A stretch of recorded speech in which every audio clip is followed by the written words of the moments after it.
উনি কাউকে পাঠিয়ে ইনকোয়ারি করে দেখেনি যে আমরা মিথ্যা বলছি সত্যি বলছি।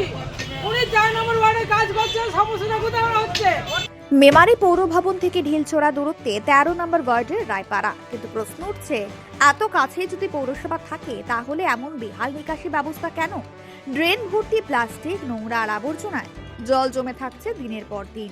এই জল কি শুধু জল নাকি মশার আতুর ঘর? আর সবচেয়ে ভয়ের বিষয়, এই নোংরা ড্রেনের পাশেই রয়েছে একটি অঙ্গনওয়াড়ি স্কুল, যেখানে প্রতিদিন ছোট ছোট শিশুরা আসে। প্রশ্ন উঠছে, এই পরিবেশে শিশুদের রাখা কতটা নিরাপদ? দায়িত্ব কার?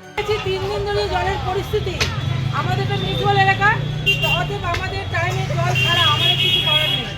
আমাদের 3 দিন ধরে আমরা যে জল পাচ্ছি না, খুবই আমাদের দুঃখ হচ্ছে, প্রত্যেকেরই হচ্ছে। এর একটা সমস্যা আছে, তার উপরে মাসের পর মাস চলে যাচ্ছে, ড্রেনের কোনো বিকল্প কিছু হচ্ছে না। যদি না হয় দেখুন, ড্রেনের অবস্থা দুর্গন্ধ, যদি দুর্গন্ধ হয় তাহলে জীবাণু অটোমেটিক আমাদের ঘরে ঢুকবে। আমরা চাইছি পৌরপিতা এবং আমাদের যে চেয়ারম্যান, ওনাকে আমরা বলতে চাইছি যে এইভাবে কি চলবে না আর বিকল্প কোনো রাস্তা আছে? যে আপনারা এটা সমাধান করুন, ড্রেন আর জলের সমাধান করুন।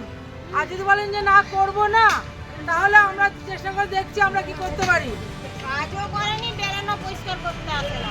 আচ্ছা, গন্ধ, পোকামাকড়, আবর্জনা সব ঘরে গ্যাস যাচ্ছে, হাওয়ায় হাওয়ায়।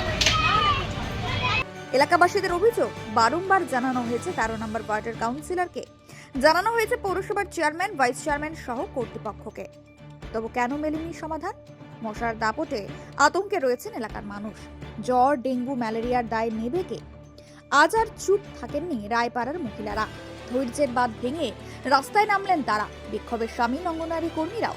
প্রশ্ন একটাই, কতদিন এভাবে অবহেলায় পড়ে থাকবে 13 নম্বর ওয়ার্ড?